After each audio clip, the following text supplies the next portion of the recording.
আমাদের মন্ত্রী মহোদয় ও মুন্সিগঞ্জ 3 আসনের এমপি মহোদয় কামরুজ্জামান রতন সাহেবকে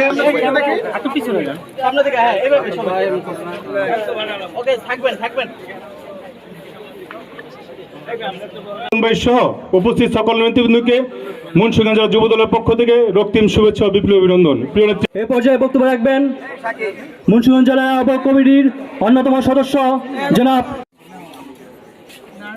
আজকের এই অনুষ্ঠানের রিমান্ডের মাঝেও যখন নূর ভাই বলেছিল যে এই সরকার 90% পতন হয়ে গেছে, মুন্সিগঞ্জ গজারিয়া থেকে নবনির্বাচিত সাংসদ জনাব কামরুজ্জামান রতন ভাই বলি যে এই দোয়ার মারফতেই কিন্তু এতিম মিসকিন মাদ্রাসা ওলামায় তাদের রক্ত শুধু যায় নাই, আমাদের এই আলেম ওলামাদের রোনাজারিতে আল্লাহ তাআলার আরশ কেঁপেছে, যার সমাধান বাংলাদেশে একটা সুষ্ঠু নির্বাচন, যার সমাধান এই যে জীবনে 21 বার যিনি রক্তাক্ত হয়েছেন, নিজের জীবন বিপন্ন হয়েছে কিছুদিন পূর্বে আপনারা দেখেছেন, আল্লাহ তাআলা তাকে রহমত করে আমাদের মধ্যে মন্ত্রিত্বের আসন দিয়ে আমাদেরকে সম্মানিত করেছেন।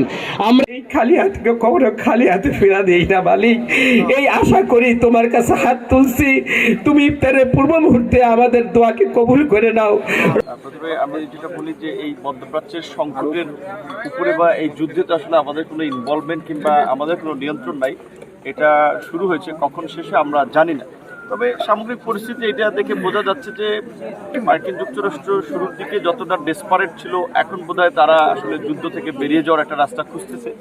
সেই দিক থেকে আমরা আশাবাদী যে হয়তো দ্রুত সময়ের মধ্যে এর একটা নিষ্পত্তি হবে, এবং আমরা এটাই সবসময় আল্লাহর কাছেও চাইবো এবং এটাই প্রত্যাশা করবো যে যুদ্ধ দ্রুত বন্ধ হোক। কারণ মিডল ইস্টের সাথে আমাদের শুধু শ্রমবাজার না, আমাদের জ্বালানি, অর্থনীতি, আমাদের বাইলেটারাল সম্পর্কের বাইরেও অনেক ধরনের টাইস রয়েছে। সেই জায়গা থেকে আমাদের যেহেতু শ্রমবাজারের বড় একটা অংশ আসলে মধ্যপ্রাচ্য কেন্দ্রিক, প্রায় 75 লক্ষ আমাদের প্রবাসী শ্রমিক সেখানে আছে।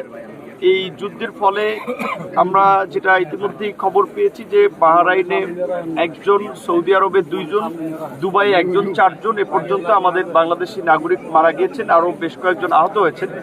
সমস্ত জায়গাগুলোতে আমাদের রাষ্ট্রদূতরা বোধহয় প্রথমবারের মতো এইভাবে বাংলাদেশি রাষ্ট্রদূতরা বিদেশে তার নাগরিকরা এইভাবে আহত হলে কিংবা সংঘর্ষে ফলে এরকম একটা পরিস্থিতির মধ্যে পড়েছে এবং রাষ্ট্রদূতরা সশরীরে গিয়ে খোঁজখবর নিয়েছেন। এইটা আমাদের মাননীয় প্রধানমন্ত্রীর দিক নির্দেশনা এবং সমন্বয়, প্রবাসী কল্যাণ ও বৈদেশিক কর্মসংস্থান মন্ত্রণালয় এবং পররাষ্ট্র মন্ত্রণালয়ের যৌথ উদ্যোগে পর্যবেক্ষণে তদারকিতে এই কাজগুলো হচ্ছে। যে এই 4 জনের মধ্যে 1 জনের মৃতদেহ এসেছে এবং 1 জনের মৃতদেহ আসলে এতটা আপনার ছিন্ন বিচ্ছিন্ন হয়ে গিয়েছে, সেটা লাশের অস্তিত্বভাবে বোঝা যায় না। সেই বিষয়টা কিভাবে আমরা সুরাহা করব সেটা 2 দেশের আপনার আলাপ আলোচনার মধ্যে দিয়ে একটা সিদ্ধান্ত হবে। আর বাকি 2 জনের লাশ আনার প্রক্রিয়া চলছে।